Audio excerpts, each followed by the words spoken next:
الحمد لله وكفى وسلام على عباده الذين اصطفى أما بعد فأعوذ بالله من الشيطان الرجيم بسم الله الرحمن الرحيم شهر رمضان الذي أنزل فيه القرآن وقال الله تبارك وتعالى والذين يكنزون الذهب والفضة ولا ينفقونها في سبيل الله فبشرهم بعذاب أليم يوم يحمى عليها في نار جهنم فتكوى بها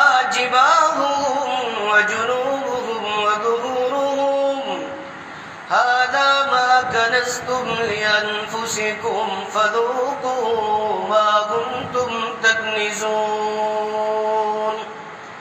وقال النبي صلى الله عليه وسلم لو يعلم العباد ما رمضان لتمنت أمتي أن تكون السنة كلها وقال أيضا بعدا لمن أدرك رمضان لم يغفر له إذا لم يغفر له فيه فمتى صدق الله مولانا العظيم اللهم صل وسلم وبارك على سيدنا محمد وبارك وسلم معزز عزیز دوستو بزرگو، اللہ تبارک و تعالی نے رات اور دن کی چند گھڑیوں کا انتخاب کیا اور ان گھڑیوں کا انتخاب کرنے کے بعد انہی گھڑیوں میں سے نماز کو چنا، نماز کو بنایا۔ پھر اللہ تبارک و تعالی نے دنوں کا انتخاب کر کے جمعہ کے دن کا انتخاب کیا۔ پھر اللہ تبارک و تعالی نے مہینوں کا انتخاب کر کے رمضان المبارک کا مہینہ بنایا۔ پھر اللہ تبارک و تعالی نے جگہوں کا انتخاب کر کے بہترین جگہ کوئی بنائی ہو تو مساجد بنائی۔ اب ہم ذرا سوچیں کہ مہینوں کا انتخاب کرنے کے بعد اللہ تبارک و تعالی نے کوئی مہینہ بنایا ہو تو رمضان المبارک کا مہینہ ہے۔ اسی لیے اس مہینے کو تمام مہینوں کا سردار کہا گیا ہے۔ اب ذرا دیکھیں، گویا یہ مہینہ اللہ تبارک و تعالی کا مہینہ ہے۔ اسی لیے تو آپ علیہ السلام رجب کا چاند دیکھتے تھے، رجب کے مہینے کا چاند دیکھتے تھے، اس وقت سے اس مہینے کا شوق ہوا کرتا تھا۔ اور احادیث کے اندر ہے کہ جب یہ رجب کا چاند دیکھتے تھے، اللہ کے رسول صلی اللہ علیہ وسلم کیا دعا فرمایا کرتے تھے؟ اللہم بارک لنا فی رجب و شعبان وبلغنا رمضان، کہ اللہ ہمارے رجب اور شعبان میں برکت عطا فرما اور ہمیں رمضان تک پہنچا دیجئے۔ اللہ کے رسول صلی اللہ علیہ وسلم نے فرمایا مسلمانوں پر سب سے بہترین مہینہ اگر کوئی ہے تو رمضان کا مہینہ ہے، یعنی جو مسلمان ہوگا وہ اس مہینے کو بہترین انداز سے گزارے گا۔ اور یہ مہینہ سب سے بھاری جس پر لگتا ہے وہ منافق کے اوپر لگتا ہے۔ اب ہم ذرا اپنے دلوں کو ٹٹولیں کہ یہ مہینہ ہم پر کیسا گزر رہا ہے، یہ مہینہ ہم کس طریقے سے گزار رہے ہیں۔ اگر خوشی خوشی اللہ کی یاد کے اندر، اللہ کی اطاعت کے اندر گزر رہے ہیں تو سمجھ لیں کہ ہم مسلمان ہیں۔ اور یہ مہینہ ہم پر بوجھ ہے، ہم اس طریقے سے گزار رہے ہیں کہ ہم پر بوجھ بنا ہوا ہے، تو پھر ہمیں توبہ کی ضرورت ہے، گویا ہم کہیں منافقین کی لسٹ میں تو نہیں ہے۔ ہم ذرا دیکھیں کہ یہی مہینہ نزول قرآن کا مہینہ ہے، یعنی یہی مہینے کے اندر قرآن نازل ہوا۔ میں نے ابھی آپ کے سامنے قرآن پاک کی تلاوت فرمائی، قرآن پاک کی ایک آیت تلاوت فرمائی، شہر رمضان الذی انزل فیہ القرآن، یہ مہینہ ہے جس کے اندر قرآن کو نازل کیا گیا۔ مولانا اشرف علی تھانوی رحمۃ اللہ علیہ فرماتے ہیں کہ اس مہینے کو قرآن کے ساتھ خاص نسبت ہے، اسی لیے اس مہینے کے اندر قرآن کی خوب تلاوت کی جائے۔ حضرت نے لکھا ہے، یعنی ایسا نہیں کہ دوسرے اذکار نہ کیے جائے، دوسرے اذکار ضرور کیے جائے، لیکن قرآن پاک کی تلاوت اس مہینے کے اندر خاص طور پر کی جائے۔ اسی لیے آپ علیہ السلام رمضان کے مہینے کے اندر حضرت جبرائیل علیہ السلام کو ڈور سنایا کرتے تھے۔ رمضان قرآن پاک کی تلاوت حضرت جبرائیل کو سنایا کرتے تھے۔ ہمارے اکابرین کا معمول دیکھیں، امام اعظم جس کے ہم پیروکار ہیں، امام ابو حنیفہ رحمۃ اللہ علیہ، رمضان المبارک کے اندر 63 قرآن پاک ختم کیا کرتے تھے۔ فضائل اعمال جنہوں نے لکھی حضرت شیخ زکریہ رحمۃ اللہ علیہ رات اور دن قرآن پاک کی تلاوت کے اندر منہمک رہتے تھے۔ حضرت کے گھر کی مستورات کا یہ عالم تھا، حضرت کے گھر کی مستورات یعنی مائیں بہنوں کا یہ عالم تھا کہ دن اور رات کے اندر قرآن پاک کو ختم کیا کرتی تھی، تراویح کے اندر قرآن پاک کو ختم کیا کرتی تھی۔ اب ہم ذرا دیکھیں کہ ہمارا کیا حال ہے۔ سب سے پہلے تو ہم اللہ تبارک و تعالیٰ کو فضل و احسان مانے، کرم مانے کہ اللہ نے ہمیں یہ مہینہ عطا فرمایا۔ پھر اللہ تبارک و تعالیٰ نے اس عشرے تک ہمیں پہنچایا، ورنہ ہم ذرا سوچیں گزشتہ رمضان مبارک کے اندر کئی لوگ ہمارے ساتھ تھے، جب یہ رمضان شروع ہوا کئی لوگ ہمارے ساتھ تھے، لیکن آج وہ تنے تنہا قبروں کے اندر چلے گئے، نامہ اعمال ان کا بند ہو گیا، رمضان کی برکتوں سے اب وہ محروم ہو گئے۔ اب وہ ایک امید لگائے ہوئے بیٹھے ہیں، مایوس ہو کر بیٹھتے ہیں، قبر میں جانے کے بعد نامہ اعمال بند ہو جاتا ہے۔ اب وہ امید لگاتے ہیں کہ کوئی ہمیں پڑھ کر کوئی ہمیں ایصال ثواب کرے، تو اللہ کا بڑا احسان ہوا کہ اللہ نے ہمیں رمضان مبارک کا مہینہ عطا فرمایا، ساتھ ساتھ اللہ نے یہ عشرے تک ہمیں پہنچایا۔ اللہ سے دعا کریں کہ اللہ بقیہ ایام بھی ہمیں صحت، طاقت، عافیت و تندرستی کے ساتھ اور صحیح معنی میں رمضان مبارک کی قدردانی کرنے کی توفیق کے ساتھ آخری رمضان تک ہمیں پہنچائے۔ اب رمضان کے بعد عید آتی ہے، تو حقیقت میں جس کی مغفرت کر دی جائے گی، حقیقت میں جس کی مغفرت کر دی جائے گی اسی کے لیے عید ہے، ورنہ عید نہیں، اس کے لیے وعید ہوگی۔ یہ مغفرت کا عشرہ چل رہا ہے، اللہ کے رسول صلی اللہ علیہ وسلم کی بڑی حدیث کتاب کے اندر موجود ہے، میں آپ کا اس کو خلاصہ بیان کرتا ہوں۔ ایک مرتبہ آپ علیہ السلام منبر کے اوپر تشریف فرما ہوئے، جب آپ نے پہلی سیڑھی پر قدم رکھا تو آپ نے کہا آمین، دوسری سیڑھی پر قدم رکھا آپ نے کہا آمین، تیسری سیڑھی پر قدم رکھا آپ نے کہا آمین۔ جب آپ خطبے کے بعد سیڑھی سے منبر سے باہر نیچے اترے تو صحابہ نے پوچھا اللہ کے رسول، آج ہم نے آپ کو خلاف معمول دیکھا کہ آپ جب سیڑھی پر منبر پر چڑھ رہے تو پہلے سیڑھی پر آپ نے آمین کہا، دوسری پر آمین کہا، کیا معاملہ ہے؟ اللہ کے رسول صلی اللہ علیہ وسلم نے فرمایا، جبرائیل علیہ السلام میرے پاس آئے تھے اور انہوں نے 3 بد دعائیں دی اور ہر بد دعا پر میں نے آمین کہا ہے۔ اب ذرا سوچئے، ایک مثال سے میں آپ کو سمجھاتا ہوں کہ کسی آدمی کی شادی ہوئی ہو اور شادی ہونے کے بعد مدتوں کے بعد اس کے گھر میں اولاد ہوئی ہے، اولاد کے لیے لوگ نہیں ہوتی تو کتنے منت سماجت کرتے ہیں، کتنے تڑپتے ہیں، اللہ کے سامنے کتنی آہوزاری کرتے ہیں، کتنی بکا کرتے ہیں۔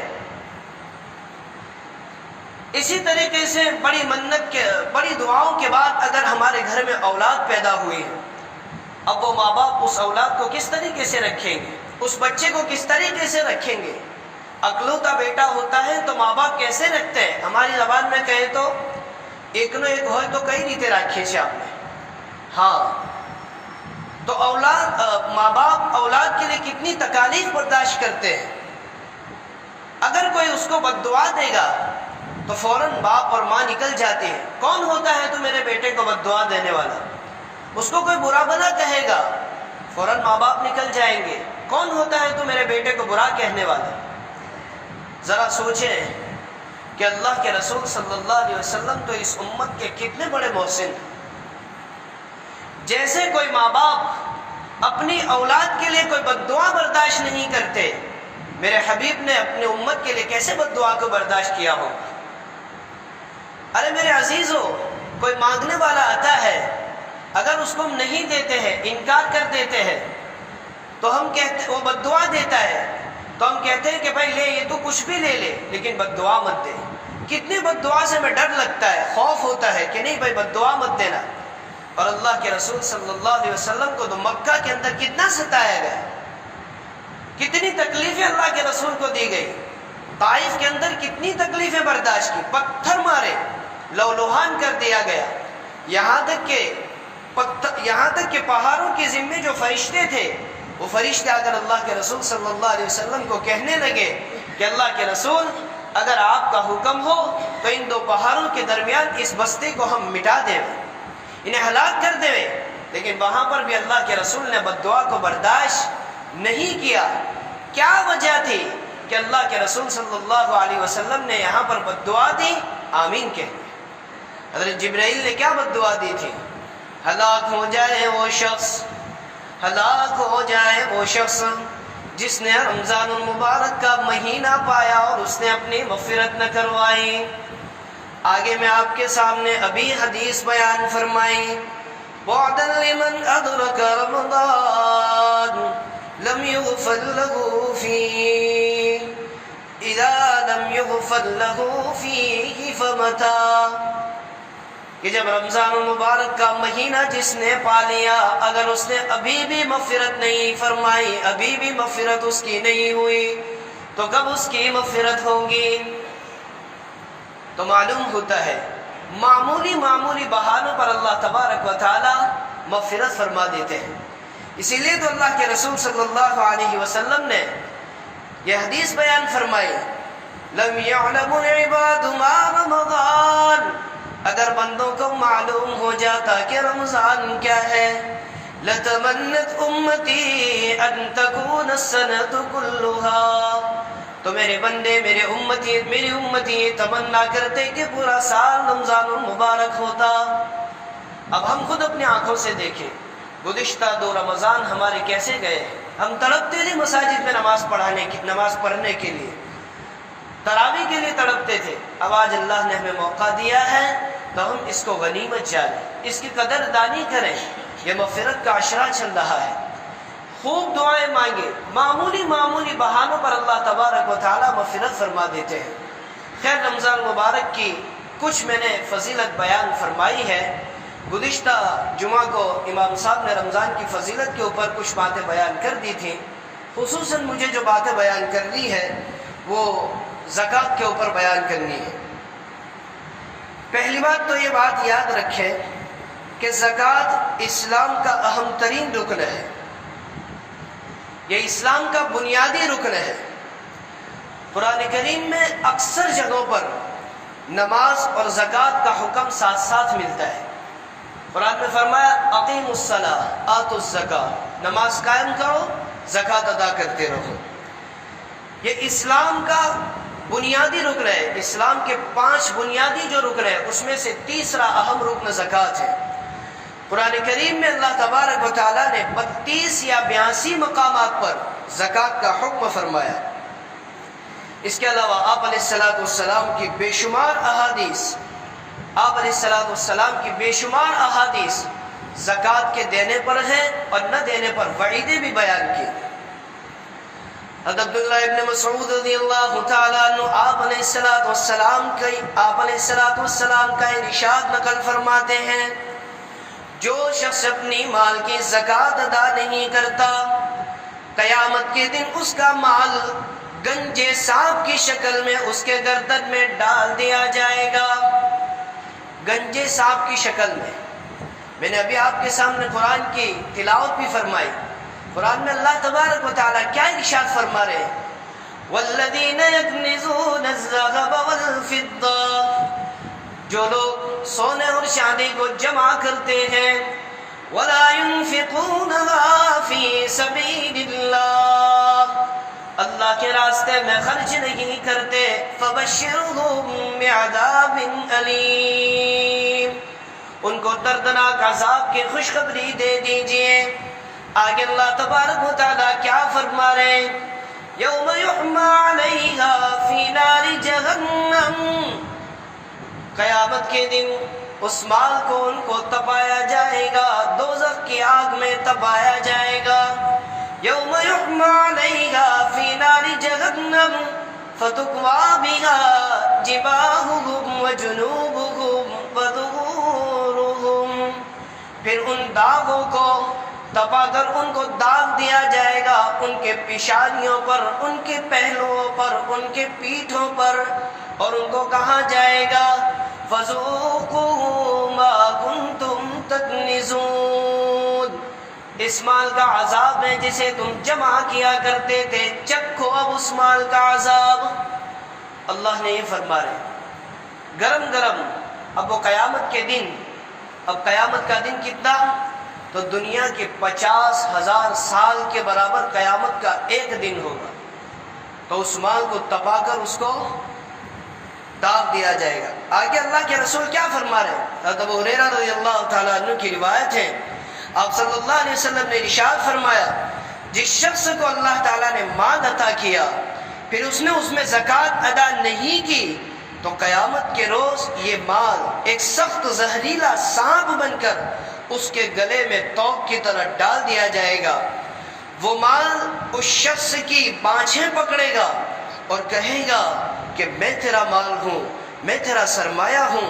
پھر آپ صلی اللہ علیہ وسلم نے قرآن پاک کی آیت تلاوت فرمائی، جس کا میں ترجمہ آپ کے سامنے کرتا ہوں۔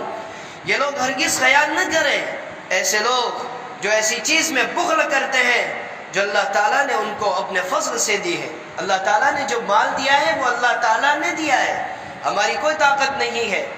اللہ تعالیٰ کا بڑا احسان ماننا چاہیے کہ اللہ تعالیٰ نے ہمیں زکوٰۃ کا مال کا 40واں حصہ دیا ہے، ورنہ اس کا مال ہے۔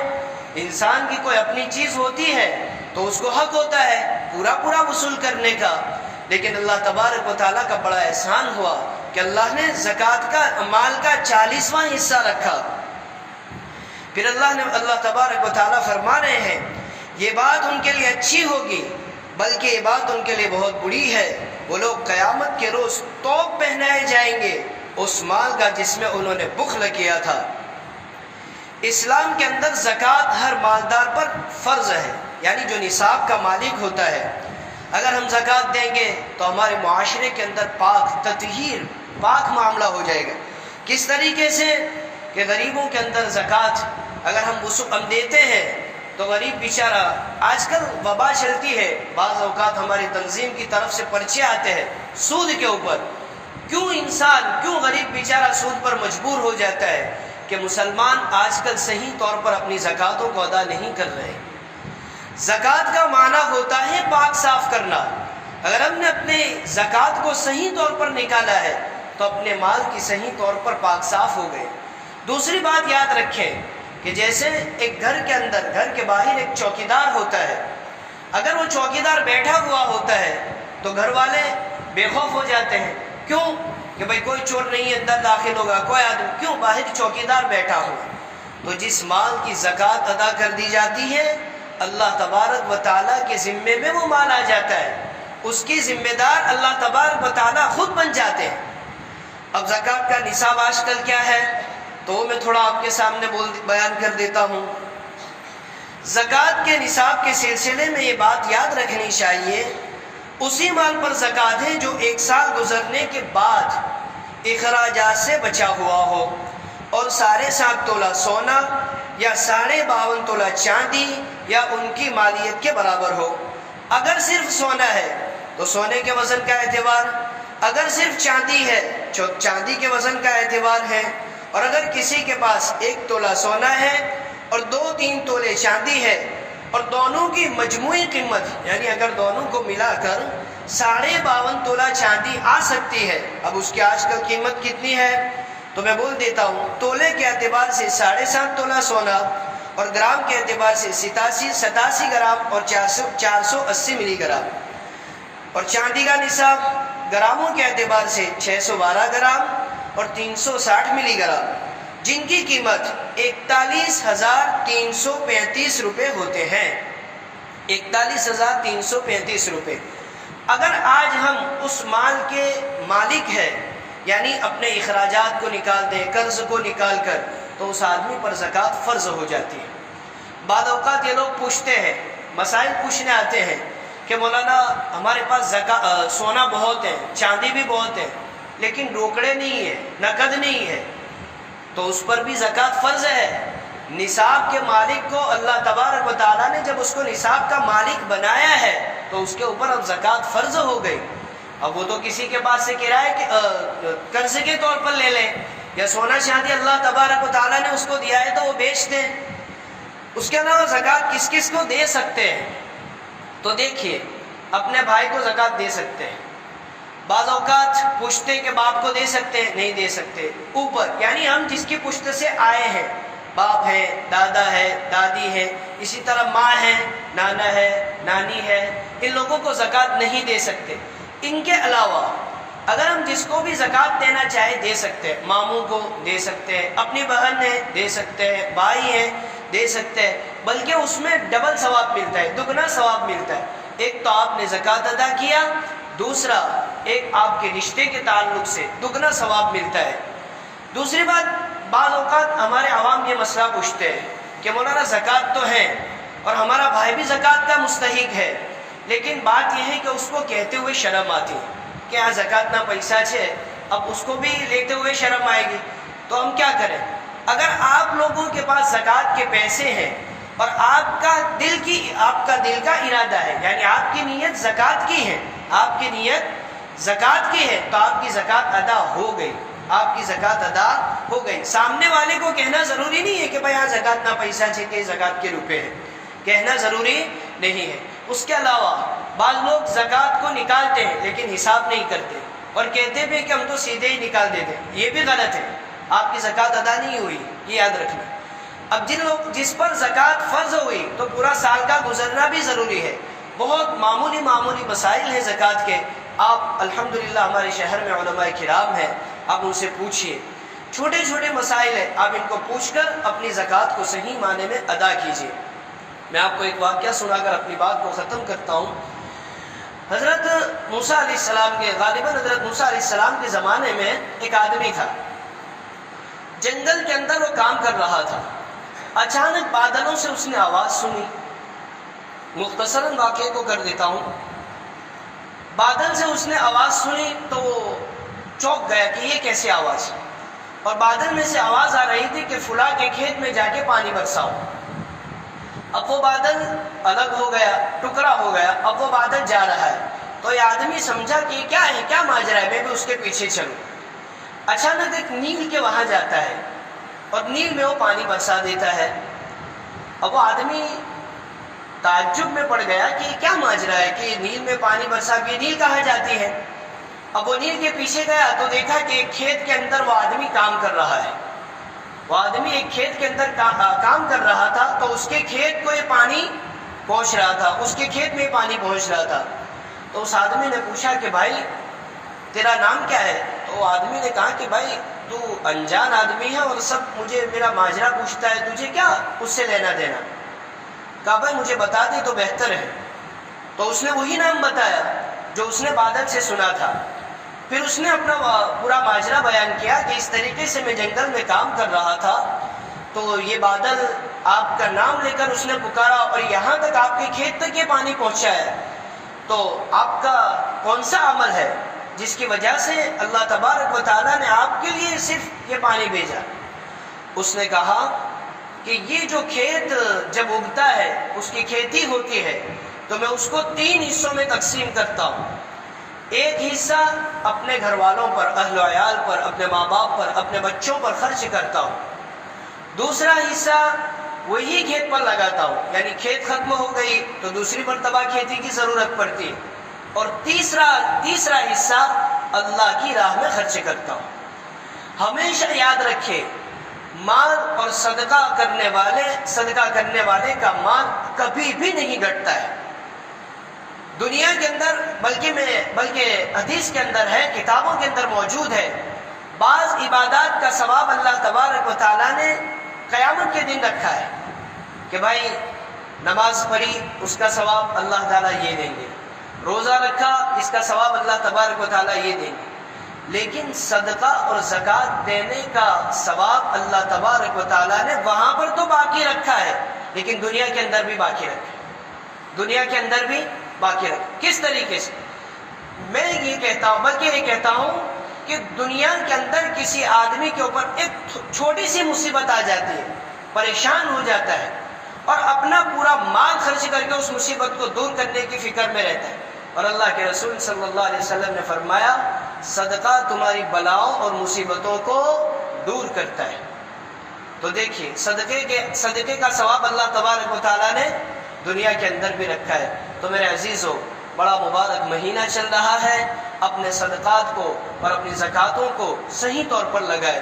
ابھی بھی مولانا نے جو بیان کیا بڑا مستحق ادارہ ہے۔ ہمارے علماء اتنی قربانیوں کے بعد اور ایسی دیہاتوں میں جا کر پڑھاتے ہیں کہ ہم کبھی دیکھتے ہیں تو تعجب میں پڑ جاتے ہیں۔ کبھی سفر میں نکلتے ہیں تو دیکھتے ہیں راستوں کے اوپر چھوٹا سا دیہات ہے، لیکن اس طریقے سے لوگ قربانی دیتے ہیں۔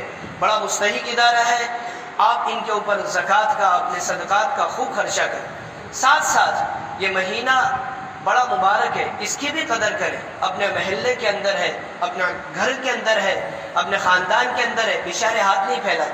اپنے علماء ہے، ان کے اوپر بھی دگنا ثواب ملتا ہے۔ اس وجہ سے ایک تو آپ نے صدقہ دیا، دوسری بات یہ علماء نبیوں کے وارث ہیں، علماء کی بھی فکر کریں۔ بعض اوقات یہ سمجھتے ہیں کہ علماء مولسا سے شو نہ، نہیں، یہی بات ہے، ان کے اوپر دگنا ثواب دے گا، تو ان کے اوپر بھی خرچ کریں۔ اس کے ساتھ ساتھ اب یہ جو باقی ایام ہے، آج تو مغفرت کا عشرہ ہے، شاید یہ مغفرت کے عشرے کی آخری بھی جمعہ ہو، آئندہ جمعہ شاید اعتکاف آخری جمعہ عشرے کی آخری جمعہ ہو سکتی ہے۔ اب یہ دن جو چلے گئے تو ایسا نہ سمجھیں کہ اب ہم کیا کریں، اب رمضان گزر تو گیا، اتنے دن ہم نے غفلت کی ہے۔ نہیں، اللہ کے رسول صلی اللہ علیہ وسلم نے کیا فرمایا؟ التائب من الذنب کمن لا ذنب لہ، گناہوں کے بعد، گناہ کرنے کے بعد گناہوں سے توبہ کرنے والا ایسا ہی ہے جیسا کہ اس نے گناہ کیا ہی نہیں۔ تب بقیہ ایام ہے تو آج سچی پکی توبہ کر لے، بقیہ ایام کی قدر کرے، اور آخری اس کے بعد آنے والی جو جمعہ ہے وہ آخری عشرے کی پہلی جمعہ ہوگی شاید، تو اپنے سب سے پہلے تو اپنے کاموں کو آگے پیچھے کر دیں۔ دیکھو آخری عشرہ جو ہے وہ یہ دو عشروں سے بھی بڑھ کر ہے۔ اللہ کے رسول صلی اللہ علیہ وسلم آخری عشرے کے اندر اپنی عبادت کو بڑھا دیتے ہیں، اور ہمارے وہاں الٹا حال ہوتا ہے، الٹی گنگا چلتی ہے کہ آخری عشرہ عید کی تیاری میں لگا دیتے ہیں۔ نہیں، آخری عشرے کے اندر اللہ کے رسول صلی اللہ علیہ وسلم اپنی عبادت کو بڑھا دیتے تھے، تو آخری عشرہ سب سے پہلے ہم اپنے کاموں کو آگے پیچھے کر کے پہلی یہ فکر ہو کہ ہم اعتکاف میں بیٹھیں۔ اگر امام صاحب سے اجازت لیں گے، موقع ملا تو آئندہ جمعہ کو انشاءاللہ شب قدر اور اعتکاف کی فضیلت کے اوپر بیان کریں گے مختصراً، اور اگر نہیں ملا تو میں آپ کو چند باتیں 5 معمول بتا دیتا ہوں، کرو گے بھائی انشاءاللہ۔ پہلی بات، اسی آخری عشرے کے اندر شب قدر ہوتی ہے۔ اب شب قدر کے رات، جو شب قدر لیلۃ القدر کی رات جسے ہم کہتے ہیں، بڑی فضیلت والی رات، پوری سورت قرآن کے اندر اسی رات کی فضیلت کے متعلق نازل ہوئی ہے۔ تو میں اس سورت کا ترجمہ تو کچھ نہیں کرتا ہوں، وقت بھی بہت ہو گیا ہے، میں آپ کو 5 عمل بتا دیتا ہوں مختصر۔ اب اس رات کے اندر عبادت کرنے کا ثواب 83 برس، کتنے؟ 83 برس۔ تو سب سے پہلے ہم یہ کام کریں کہ اللہ تبارک و تعالیٰ نے ہمیں جو مال دیا ہے، جتنے روپے ہم جتنے استعداد والے ہیں اس کے مطابق روزانہ رات کو 5 روپے 10 روپے صدقہ کریں۔ اگر کسی ایک رات کے اندر شب قدر ہو گئی تو ہم کو کتنے؟ 83 سال تک صدقہ کرنے کا ثواب۔ اب 83 سال کے ہم پیسے لگائیں، کروڑوں روپے بن جاتے ہیں۔ تو پہلی بات، جتنا اللہ نے طاقت دیا ہے 10 روپے 5 روپے ہر رات کو، رمضان کے آخری عشرے کی ہر رات کو صدقہ کریں۔ دوسری بات، روزانہ ہم آدھا پارہ یا 1 پارے کی تلاوت کریں۔ اگر کسی ایک رات میں شب قدر ہو گئی تو 83 برس تک ہم نے اس ایک پارے کا ثواب ہمیں ملتا رہے گا۔ تیسری بات، تہجد الحمدللہ ہمارے وہاں معمول ہے، سحری سے پہلے ہر کوئی ہم 4 رکعت 6 رکعت پڑھ لیتے ہیں، 8 رکعت۔ تو رمضان کی ہر رات، آخری عشرے کی ہر رات کو 4 رکعت 6 رکعت 8 رکعت پڑھ لیں۔ اگر کسی ایک رات میں شب قدر ہو گئی، کتنا ثواب؟ 83 برس تک۔ اور پھر 2 عمل ہے روزانہ، 100 مرتبہ قل ہو اللہ اور 100 مرتبہ درود شریف۔ اگر کسی ایک رات میں شب قدر ہو گئی تو 100 مرتبہ قل ہو اللہ پڑھیں گے۔ اب 3 مرتبہ قل ہو اللہ پڑھنے کا ثواب ایک قرآن پاک کے برابر ہے۔ اب 100 مرتبہ پڑھ لیا تو 83 برس تک کا ثواب، 100 مرتبہ درود شریف پڑھ لیا 83 برس تک کا ثواب۔ اب ہمیں کسی کو معلوم ہے ہم کتنے زندہ رہیں گے؟ میں کہا کرتا ہوں اکثر کہ ہر کسی کو پوچھو کہ بھائی آپ کی جنم تاریخ کتنی ہے، تو ہر کسی کو یاد ہوگی، لیکن آپ کو کسی کو پوچھو کہ حضرت آپ کی مرن تاریخ کون سی ہے، تو کسی کو یاد ہوتی ہے؟ نہیں ہوتی ہے۔ تو کیا خبر ہم 83 برس تک زندہ بھی رہیں گے کہ نہیں؟ اس کے لیے عمل کریں۔ اللہ تبارک و تعالی ہمیں کہنے سننے سے زیادہ عمل کی توفیق عطا فرمائے۔ جو چند گھڑیاں باقی رہ گئی ہیں صحیح معنی میں اس کی قدردانی کریں۔ ابھی امام صاحب نے خطبے کے اندر بھی بڑا بہترین خطبہ دیا اور اس میں بھی کہا ایام معدودات، گنے چنے دن ہے۔ رمضان شروع ہو رہا تھا، پتہ بھی نہیں چلتا۔ یہ گاڑی ہوتی ہے نا، ہم جو گاڑی چلاتے ہیں تو فرسٹ گیئر سیکنڈ گیئر ہوتا ہے تو اس میں تھوڑا دیر لگتی ہے، پھر 3 اور 4 میں کیسے چلتی ہے گاڑی؟ تو بس اسی طریقے سے شروع ہوا تھا، ایک عشرہ بھی ہو گیا، دوسرے عشرے کا بھی آدھے دن چلے گئے، اب یہ تیسرا عشرہ تو پتہ بھی نہیں چلتا، اس طریقے سے چلا جاتا ہے۔ عزیزو، اللہ تعالیٰ ہمیں صحیح معنی میں بقیہ ایام کی قدردانی کرنے کی توفیق عطا فرمائے۔ ابھی مولانا نے جو ادارے کے متعلق بات کی ہے، آپ کے سامنے کارگزاری بھی رکھی ہے، صحیح معنی میں بڑا مستحق ادارہ ہے، ان کی بھی بہت بہترین طریقے سے تعاون کیجیے، زکوٰۃ صدقہ اپنا دیتے رہیے۔ اللہ تبارک و تعالیٰ کہنے سننے سے زیادہ عمل کی توفیق عطا فرمائے۔ وآخر دعوانا الحمدللہ رب العالمین۔